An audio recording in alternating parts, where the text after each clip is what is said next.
नमस्कार, मी गंगाधर डिगोळे. दैनिक अति एक्सप्रेसच्या न्यूज पोर्टलमध्ये आपलं परत एकदा हार्दिक स्वागत आहे. आज आपण भेटणार आहोत डॉक्टर योगेश गावसाने सर यांना, जे इंडियन रेड क्रॉस सोसायटीद्वारा संचलित डॉक्टर भालचंद ब्लड बँकेमध्ये रक्त संक्रमण अधिकारी म्हणून कार्यरत आहेत. आणि यांच्याकडून आज जाणून घेणार आहोत रक्त दिल्यानंतर रक्ताच्या ज्या काही तपासण्या होतात त्या तपासण्याचे वेगवेगळे प्रकार आपण त्यांच्याशी जाणून घेणार आहोत. सर नमस्कार. नमस्कार. आमच्या दैनिक अति एक्सप्रेसच्या न्यूज पोर्टलमध्ये आपलं हार्दिक स्वागत आहे. साधारणतः आमच्या प्रेक्षकांना निश्चितच ऐकायला आवडेल की आपण एका भालचंद ब्लड बँके म्हणजे रक्तपेढीमध्ये कार्यरत आहात. जेव्हा सगळ्या रक्तदाता रक्तदान करतो, बरोबर, असं सांगितलं तर सर्वात श्रेष्ठ तर रक्तदान आहे, बरोबर आहे, ज्यामुळे एखाद्या व्यक्तीचा, एखाद्या रुग्णाचा निश्चितच जीव वाचला जातो, बरोबर. रक्तदान केल्यानंतर त्या रक्तदानाच्या किंवा रक्ताच्या ज्या वेगवेगळ्या तपासण्या केल्या जातात, बरोबर, तर त्या तपासण्याचे वेगळे प्रकार किंवा तपासण्याबद्दल आमच्या प्रेक्षकांना सांगावं. नमस्कार. बऱ्याच वेळा पेशंटला जी ट्रीटमेंट दिली जाते त्याच्यात रक्त देणे हा एक महत्त्वाचा भाग असू शकतो. तेव्हा जेव्हा रक्त दिल्यानंतर डोनेट केल्यानंतर ते रुग्णांना देणे याला ब्लड डोनेशन असं म्हणतात, रक्त संक्रमण असं म्हणतात. तेव्हा ह्या आजारातून या रक्तातून HIV, hepatitis B, hepatitis C, malaria, syphilis यासारखे काही आजार आहेत जे एका व्यक्तीकडून दुसऱ्या व्यक्तीकडे जातात. त्याच्यातला विविध जे मार्ग आहेत त्याच्यामध्ये रक्त हा एक प्रमुख मार्ग आहे. त्या रक्तातून हे आजार पुढच्या पेशंटला जाऊ शकतात. तेव्हा रक्त देण्यापूर्वी ह्या आजाराबद्दल रक्ताची तपासणी होणे अत्यंत गरजेचे असते.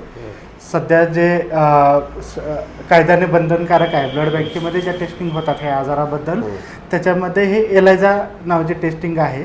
त्याच्यात 3rd आणि 4th जनरेशन एलायझा ही एक चाचणी केली जाते आणि त्यानंतरच रक्त हे आपण पेशंटला पुढे देतो, बरोबर. जे आता जे आधुनिक काही त्यामध्ये टेक्नॉलॉजी निश्चितच आली असेल. आता जी म्हणतात जी प्रचलित जी तुमची एलायझा ही चाचणी आहे आणि ती सरकारने बंधनकारक केली, कारण ते केल्याशिवाय पुढे रुग्णांना रक्त देणे हे निश्चितच चांगलं नाही आहे. कारण हे रक्त हे सुद्धा एक आजार पसरण्याचं माध्यम आहे, आपण जसं म्हणतो, बरोबर. आता यापुढची जे काही सुधारित पद्धती आहे जे तुम्ही त्याबद्दल सांगणार आहात ते कोणती पद्धती आहे? सध्या काही कालावधीपूर्वी, काही महिन्यापूर्वी आपण भालचंद ब्लड बँक लातूर जिल्ह्यात सर्वप्रथम नॅट टेस्टिंग ही आपण सुविधा चालू केली आहे. आपण हे जाणून घेऊ की एलायझा असताना नॅटची गरज का आहे ना. एलायझा चाचणी ह्याचं जे बेसिक प्रिन्सिपल आहे त्याच्यामध्ये काय होतं की एखादा विषाणू आपल्या शरीरात गेला की त्याचा सामना करण्यासाठी शरीर आपले अँटीबॉडीज तयार करतात. हे अँटीबॉडी तयार होण्यासाठी जो वेळ लागतो त्याला विंडो पिरियड असं म्हणतात. जेव्हा एखाद्या विंडो पिरियडमध्ये आजाराच्या विंडो पिरियडमध्ये चाचणी केली जाते एलायझा चाचणी, त्याच्यात तो पेशंट डिटेक्ट होत नाही, निगेटिव्ह नॉर्मल रिपोर्ट येतो आणि असं जर रक्त आपण पेशंटला दिलं तर तो आजार पुढे ट्रान्सफर होण्याचा चान्स असतो, संक्रमित होण्याचा चान्स असतो. त्याच्यामुळे ज्या चाचणीचे हा विंडो पिरियड सगळ्यात कमी असेल ती चाचणी जास्त सक्षम अशी मानली जाते. तर या उलट नॅट म्हणजे काय तर न्यूक्लिक ॲसिड टेस्ट, ह्याच्यामध्ये अँटीबॉडीची तयार होण्याची वाट पाहत नाही आपण, ह्याच्यात डायरेक्ट विषाणू आपल्या शरीरामध्ये शोधला जातो. त्याच्यामुळे एखादा आजार जर रिसेंटली आपल्याला इन्फेक्टेड असेल डोनर तर तो इझिली आपल्याला डिटेक्ट होतो. त्याच्यामुळे जे असे आजार जे विंडो पिरियडमध्येच HIV, हेपॅटायटिस सारखे जे आजार आहेत, गंभीर आजार आहेत, असे आजार पुढे संक्रमित न होण्यासाठी असं सुरक्षित ब्लड देणे आपल्याला सोयीचे जाते. नॅट टेस्टची आज कालानुरूप निश्चितच गरज आहे, बरोबर. जनरली जसं आपण म्हणताय, बरोबर, रक्त आणि रक्ताच्या चाचण्या निश्चित आहेत, बरोबर. तर जनरली ही जी नॅट टेस्टेड आहे मला वाटतं अद्यावत आपल्या आणि भालचंद ब्लड बँकेमध्येच अद्यावत आहे, बरोबर. साधारण ते पद्धती भारतामध्ये कधी आल्या सांगते? बरोबर. नॅट टेस्टेड ही सध्या चालू असलेली सगळ्यात सुरक्षित ब्लड आहे. म्हणजे नॅट टेस्टेड ब्लड हे जगातलं सगळ्यात सुरक्षित ब्लड मानलं जातं हे पेशंटला देण्यासाठी, है ना. तर भारतामध्ये सध्या मेट्रो सिटीमध्ये 2007-08 पासून ह्याला गव्हर्नमेंटनं मान्यता दिलेली आहे, FDAनं मान्यता दिलेली आहे, जे आपण पेशंटला देऊ शकतो. परंतु ह्याचे जे मेट्रो सिटीमध्ये ह्या सगळ्या सुविधा बऱ्याच वर्षापासून चालू आहेत.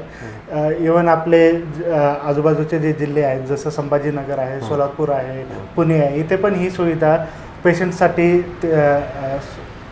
अवेलेबल होती, परंतु आपल्या लातूर जिल्ह्यामध्ये ही सुविधा आतापर्यंत अवेलेबल नव्हती.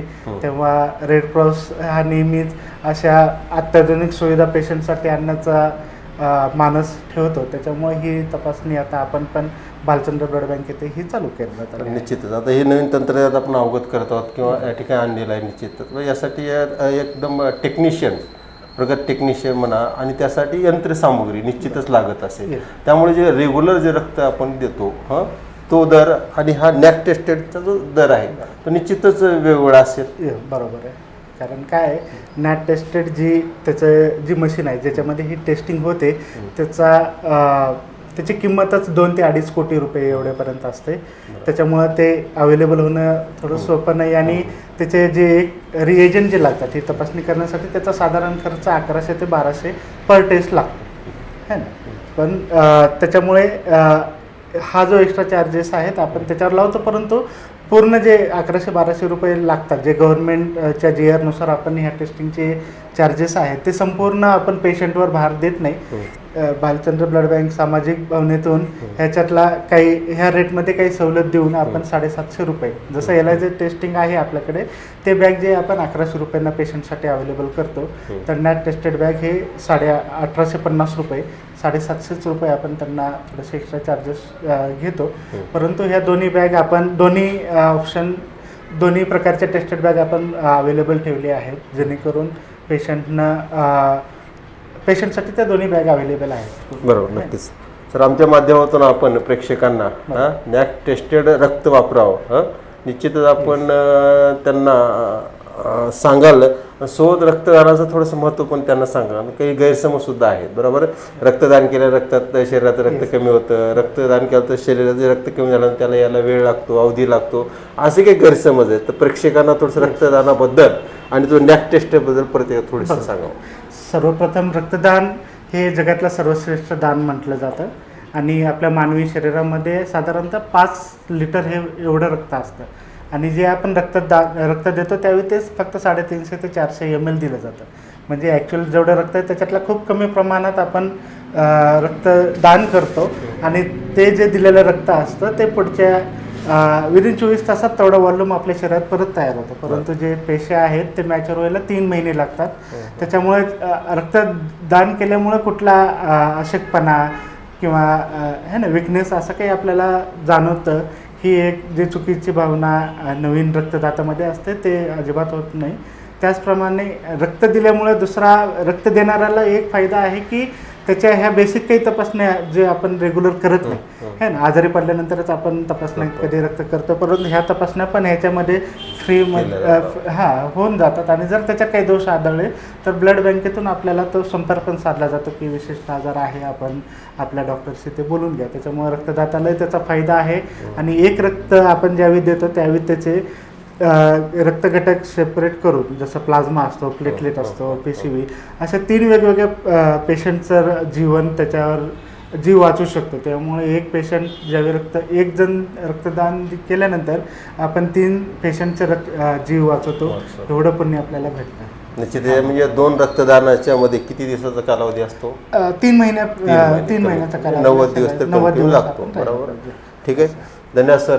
निश्चितच आपण रक्तदानाच्या वेगवेगळ्या तपासण्या आपण सांगितलेल्या आणि नवीन आपल्या जिल्ह्यामध्ये जे नॅक टेस्टेड जी सुविधा आपण लातूरवासियासाठी उपलब्ध करून देत आहात, ज्या माध्यमातून जे संसर्गजन्य आजार आहेत ते आजार निश्चितच एकाकडून दुसऱ्याकडे जाणार नाहीत, त्याची निश्चितच आपण काळजी घेतात. निश्चितच आपल्या या कार्याला निश्चितच दैनिक अति एक्सप्रेसच्या माध्यमातून शुभेच्छा. परत आपण भेटूया याच चॅनलवर. नमस्कार.